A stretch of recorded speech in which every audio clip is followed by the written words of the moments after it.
Yeah, today was rough all around. Not only did my team very much disappoint, but also you have 1,000 injuries that we need to talk about. Let's start it off with the game in London. Here, Drake May look very good. Like, there may actually be life to this New England Patriots offense. Now, obviously, they lose the game, blah, blah, blah. But Drake May himself actually has 276 passing yards, 2 passing touchdowns. They come out, they're slinging it right away. And there maybe is some hope here for some pass catchers. Going over and looking at Hunter Henry, 92 receiving yards, 9 targets in this offense. Now, typically, you're not excited about Henry because the Patriots every week project to be one of the worst offenses in the NFL. But if Drake May is going to take this from a bottom 3 offense to just a slightly below average offense, then at that point, Hunter Henry becomes a viable streamer. Hell, I have Sam Laporta, so your boy may have to be looking at him. Going over to the running back position, I somehow got bamboozled into starting Ramondre Stevenson. Hilarious that I was debating all week, Ramondre or Waddle. I end up playing Ramondre Stevenson because y'all tell me to in the live chat, and I'm upset with y'all in the London game. Obviously, Waddle doesn't do any better. But yeah, with Ramondre Stevenson, not only does he split with Gibson, but he actually splits 3 ways where JaMycal Hasty comes in, and Hasty has absolutely everything in the 2-minute drill. I honestly assumed that Hasty had more snaps than this. Every time I looked up, Hasty was out there on the field. He played 20 snaps in comparison to Ramondre at 30. Gibson had 10. Hasty comes away with the 8 receptions, 92 receiving yards off of 9 targets. So ultimately, nobody's startable in this New England backfields. I mean, if you're in a 3-man running back by committee and JaMycal Hasty has the receiving usage, I don't see how we could possibly start Ramondre Stevenson next week. And then the receivers, they're just operating with too many guys. You have Boutte, Bourne, Polk, Osborne, and Demario Douglas all rotating through. So if you have a wide receiver rotation of 5 guys, nobody's going to be viable, even if May is exciting. Hunter Henry's maybe the only guy you can look at. I'm going over to Jacksonville. Trevor Lawrence doesn't have to do much. Obviously, this team just runs the ball over and over and over again. And we looked it up, and yes, Tank Bigsby is my 3rd most drafted running back on Underdog. Loved him in round 18. Finally, one of our round 18 picks coming through for us. I'm coming out with multiple rushing touchdowns, 118 rushing yards off of 26 carries. Looked phenomenal while he was doing it as well. I mean, he looked just so much better than Travis Etienne out there. Now, the issue with this is you still do kind of split with Dearness Johnson. Johnson sees 9 carries himself. Johnson has 4 targets out of the backfield for 3 receptions, 32 receiving yards, where Tank Bigsby has 0 receptions for 0 receiving yards. So I hate to say it. Obviously, I am set to win a lot of money if Bigsby continues to do what he is doing. But in reality, Bigsby is probably a sell-high candidate. I don't have much hope for Travis Etienne at this point. But Bigsby is a touchdown or bust running back in a Jags offense that probably won't have too many touchdowns, considering the fact that he's just simply not catching the ball. I'm going over to the receivers here. Brian Thomas Jr., our top buy low candidate. I think the buy low video this week comes out, explodes. You get the receiving touchdown. You get the 5 receptions, 89 receiving yards, and the 2-point conversion as well. Looks phenomenal. I mean, you have a 58-yard bomb for Thomas. Evan Ingram also has 5 targets, which doesn't seem like much, but keep in mind, Lawrence only threw the ball 20 times. In other game environments, I mean, with this market share number, Evan Ingram's going to be much better. Christian Kirk gives you absolutely nothing. I think really the only guys you're looking at in this offense is probably Tank Bigsby, Brian Thomas, Evan Ingram. And then if Etienne comes back in and this turns back into a 3-man running back by committee, we'll have to reevaluate. I'm going over to Tennessee. Sportsbooks had this as the worst offense in the NFL coming into the week, which told me do not start anybody outside of Tony Pollard. And yeah, Mason Rudolph looks horrible. The 40 pass attempts for 250 passing yards. Tony Pollard gets absolutely everything here as a rusher. I mean, Pollard ends up playing 65 snaps in comparison to Julius Chestnut at 8. Pollard has some receiving usage as well. Doesn't come through with a ton of points, but he did have 6 targets. But yeah, Pollard still probably remains a must-start running back in any game that you have no Najee Spears. If Spears comes back in, then at that point you have to reevaluate because how bad this offense is. And then going over to the receivers, Calvin Ridley sees 9 targets, but he still does nothing with them. It's funny.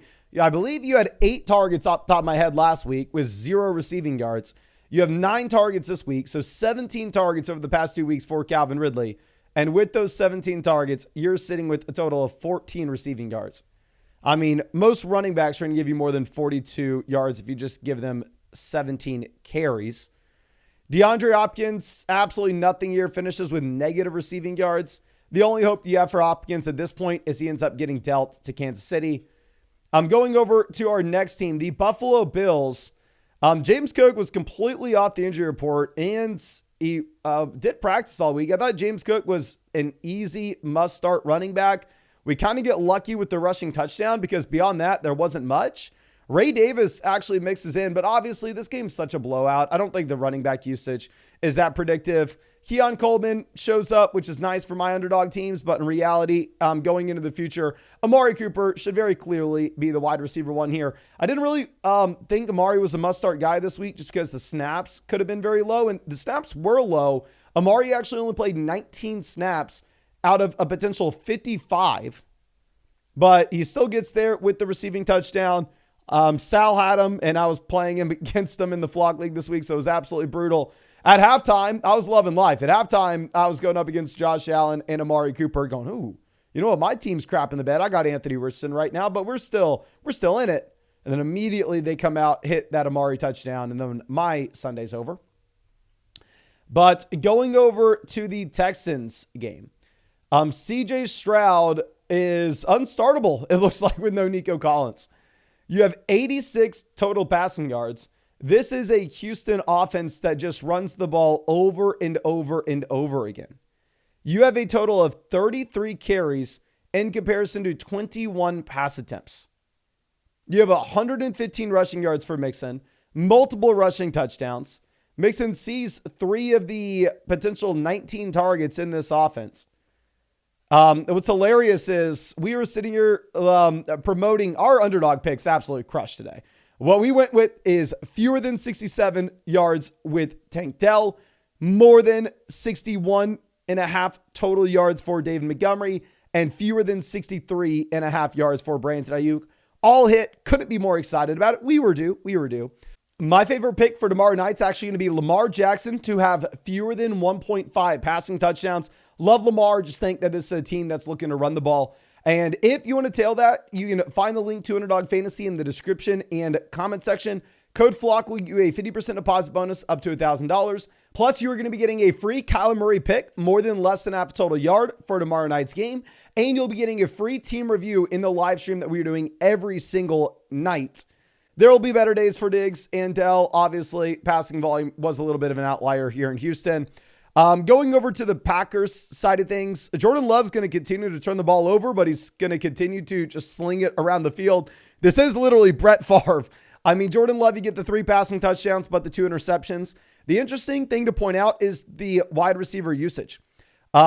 We pointed out back a couple weeks ago that Jaden Reed was sitting here averaging like 6 targets a game, and he wasn't that alpha wide receiver, seeing a 25% team target share. So if you could sell him for one of those guys, probably made sense. And yeah, Jaden Reed, you do get the drop here where he has 4 targets. He has a rush attempt as well. So 5 opportunities isn't that, out of the ordinary for Reed.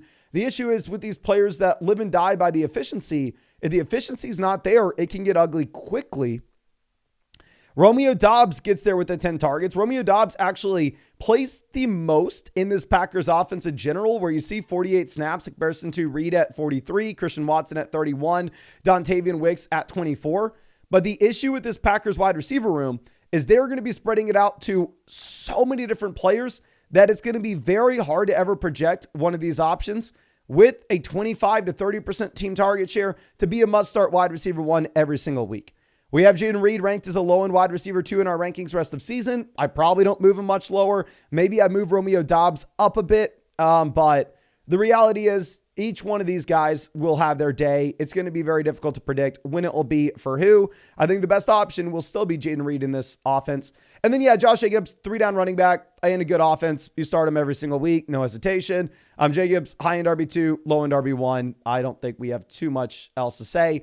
Going over to Philly. Jalen Hurts, you get the 114 passing yards, but the thing is, you don't have to throw the ball here, right? You have 45 rushing attempts. So the passing offense is obviously going to look bad with 15 pass attempts. A.J. Brown dominates off of only 5 targets. I mean, 5 targets off of, 14 total possible looks. Still crazy high market share numbers. Devonta Smith does nothing for us. Going into the future, I think that they are going to have to throw the ball a little bit more. Barkley dominates with 176 rushing yards and the rushing touchdown. Barkley is still the most valuable asset in fantasy football. Jalen Hurts does get you the 2 rushing touchdowns as well. So Jalen Hurts himself still elite in fantasy. Very weird game environment here where obviously the Giants aren't able to do anything at all. So the Eagles can't just run the ball over and over and over again. Going over to the Giants side of things, this is why Malik Neighbors is not Jefferson. He's not Chase. He's not one of these alpha wide receivers in a good offense.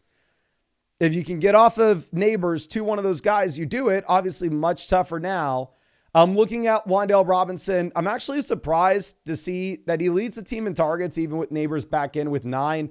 So in a game where the Giants look a little bit better, maybe Wan'Dale is viable in a full PPR format still. I definitely don't rank him anything more as like a wide receiver 4, though, because it's a garbage offense. He's definitely the wide receiver 2 in it. Malik Neighbors still a wide receiver 1 rest of season. Still, you start him every week. Just I don't necessarily think he's the elite tier. And then going over to what you have at running back, Tracy actually has the vast majority of work here. Tracy has the work both in the 2-minute drill as well as the early downs. Devin Singletary only plays 12 snaps in comparison to Tracy at 39. So it looks like, yeah, Tracy is the starting running back here for this team going into the future. Going over to the Detroit Lions, we had Montgomery, Jameson, and Laporta as sell-high candidates this week. Looking at Montgomery, reason being, Gibbs does have a red zone role. Gibbs is the receiving back.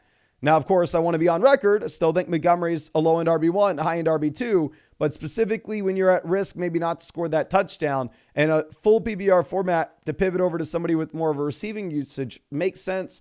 Now, I don't want to like dance on the grave here at Dave Montgomery. Obviously, Montgomery exited this game with an injury, ended up coming back in. I think Montgomery will be much better than this going into the future. And he did get there for us on Underdog back-to-back weeks with the higher than 62.5 total yards.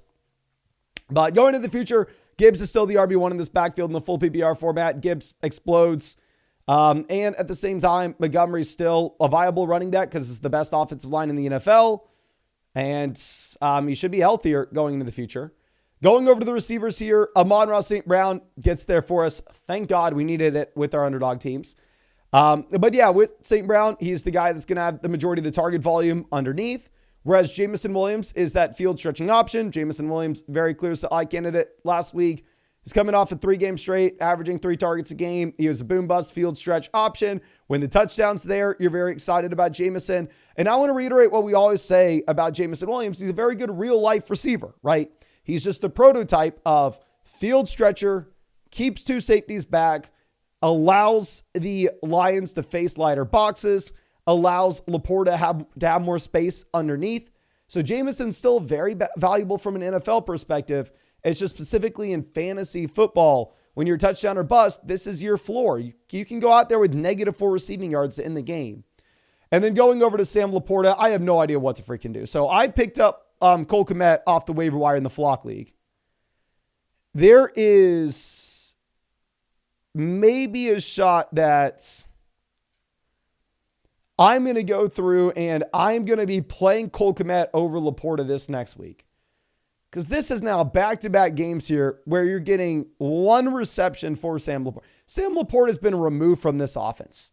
If you look at the snaps, they're there. I mean, he's even running routes. He runs 24 out of a potential 29 routes in this game. He is just nothing close to the receiving option that he was a year ago. It freaking sucks. I drafted him everywhere. He's my tight end 1 in the Flock League. I took him in round 4 of every underdog draft I could. And it looks like to be one of the worst calls I've made the entire year, and it's freaking hurting me across the board. I'm going over to Minnesota. Aaron Jones is back. Aaron Jones must start running back. Tough matchup against the Lions. He does not care. He goes for almost 130 total yards and gets you the rushing touchdown plus receiving usage. Obviously, good Vikings offense here. Jefferson, 81 receiving yards, receiving touchdown like clockwork. Jordan Addison, Jalen Naylor. Naylor actually outproduces Addison. I honestly don't even think you'll look at Jalen Naylor, though, because I'm expecting Hawkinson's probably back in this offense this next week. And I think Hawkinson takes away from the secondary receivers here in Minnesota.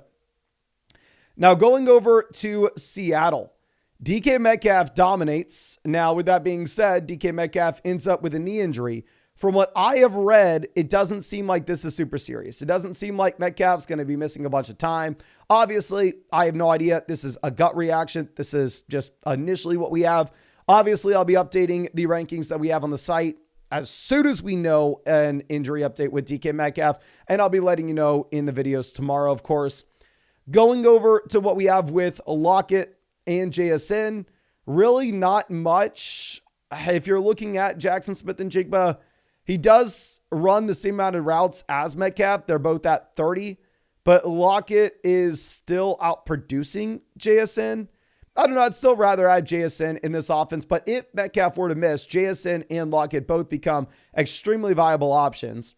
Kenneth Walker looks to be a top 5 running back rest of season. I think Adam has RB6 coming into the week, but with Walker giving you the receiving usage, getting that receiving touchdown, as well as being the efficient rusher, it's very difficult for us to not move Walker even higher in our rankings. I think there's no way he's not a top 5 guy rest of season. Going over to the Atlanta side, I was excited to play Cousins. I was excited to play London. I was excited to play Mooney, Pitts. I wanted all the Falcons in our offense this week. Sportsbooks were saying it was going to be the second highest scoring offense in the league. Obviously, did not happen. Kirk Cousins, 2 interceptions, only 232 passing yards. Doesn't stop Bijan from going out there and absolutely crushing. Bijan gets you the 23 points, exact kind of workload that you'd want. Bijan, top 5 running back rest of season, no hesitation. Algier is still just premium handcuff back, someone that you're not starting outside of a Bijan injury. Kyle Pitts actually leads the team in targets with 9. So Pitts, I think we had him as like tight end 10 or something in the rest of season ranks. If you're looking, he's still playing more and more snaps in comparison to what he did last year with Arthur Smith and with Jonnu Smith in this offense as well.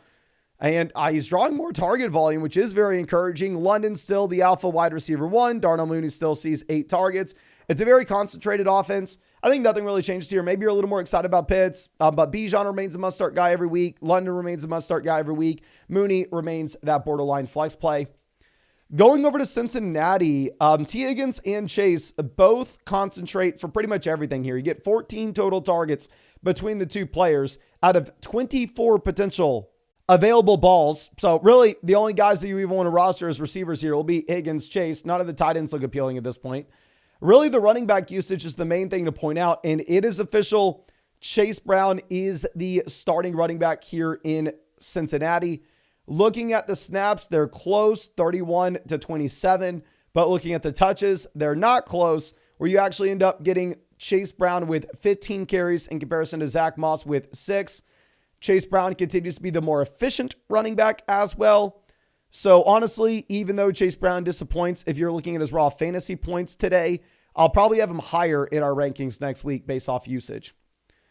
Now, going over to Cleveland, if Amari would have just stayed one more week, maybe he would have been saved. Deshaun Watson out for the season. Just going to leave it there. Obviously, Watson was the worst quarterback in the NFL up until this point, maybe not named Bryce Young. Pivoting over to Jameis, where Dorian Thompson-Robinson gets injured as well.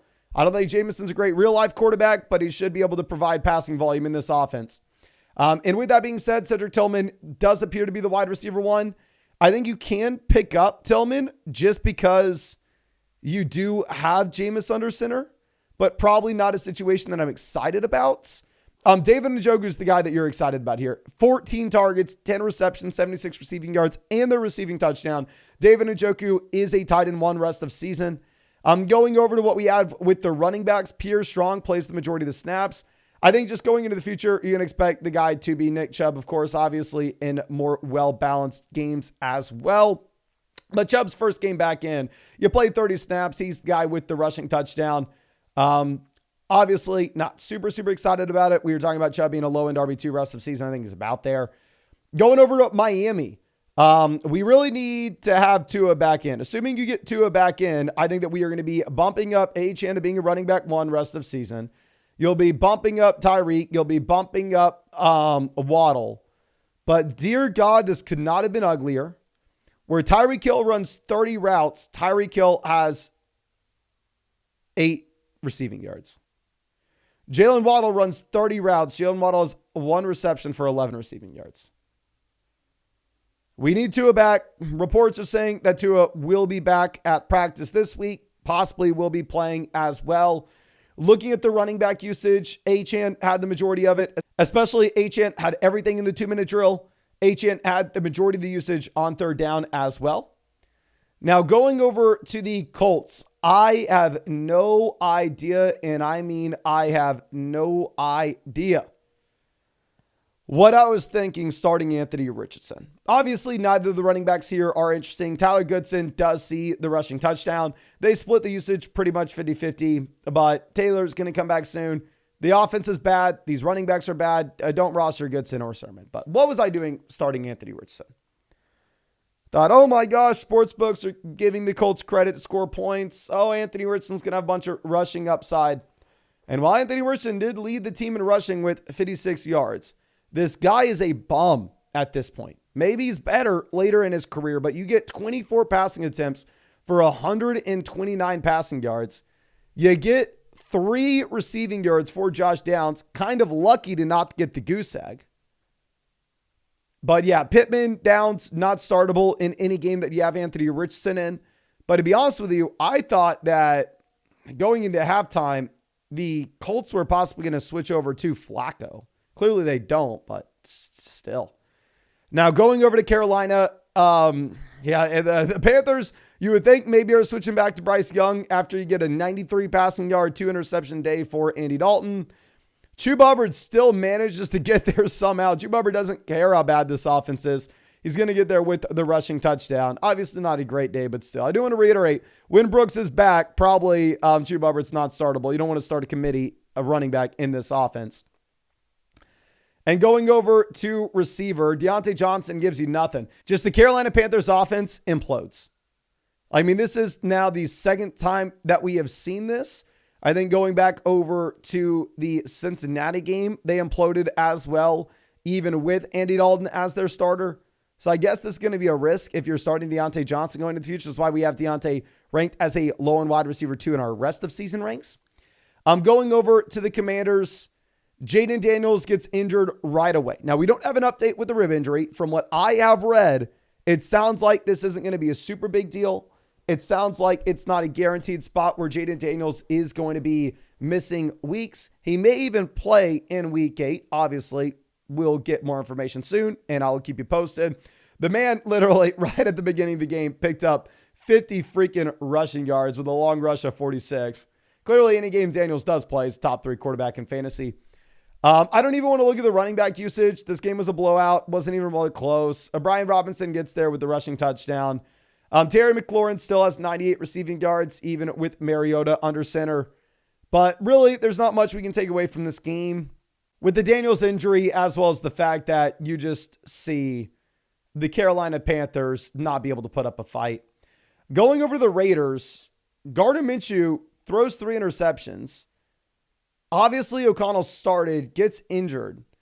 This is a team that's just giving up. This is a team that the only guy you could possibly start is Brock Bowers, who's the only player left.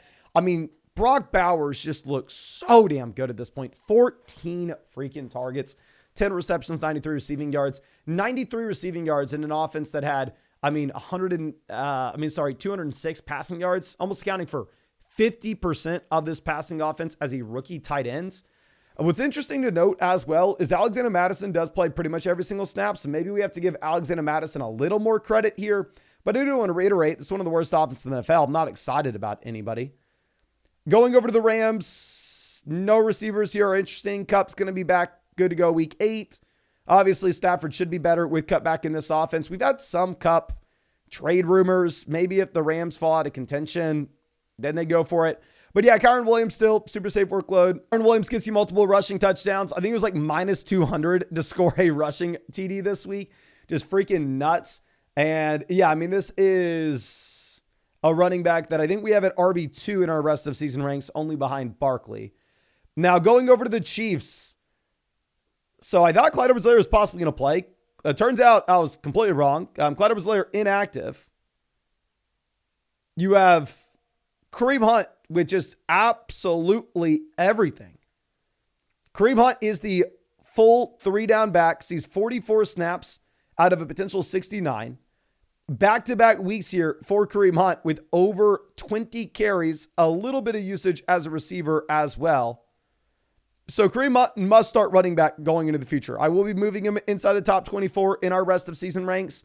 I don't want to go crazy with our rest of season rankings just in case Pacheco does come back late in the year. But our rankings next week, I'll tell you Kareem Hunt's going to be top 20. Looking at Mahomes, I saw him on the waiver wire in one of the team reviews that we did this morning. Obviously, we're doing team reviews on the live stream every day.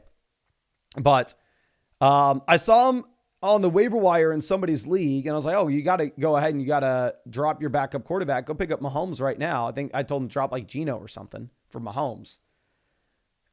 I wave the white flag. Okay. I wave it. I'm done. It's over. Juju injured as well. The receivers that ran the most routes here in KC, Justin Watson, Xavier Worthy, Sky Moore. The man played 33 snaps. McCole Hardman played 21 snaps. This team needs to desperately trade for a player like Hopkins. Mahomes is not startable anytime soon. You get the rushing touchdown, which kind of saves the day, but the passing volume is just absolutely non-existent.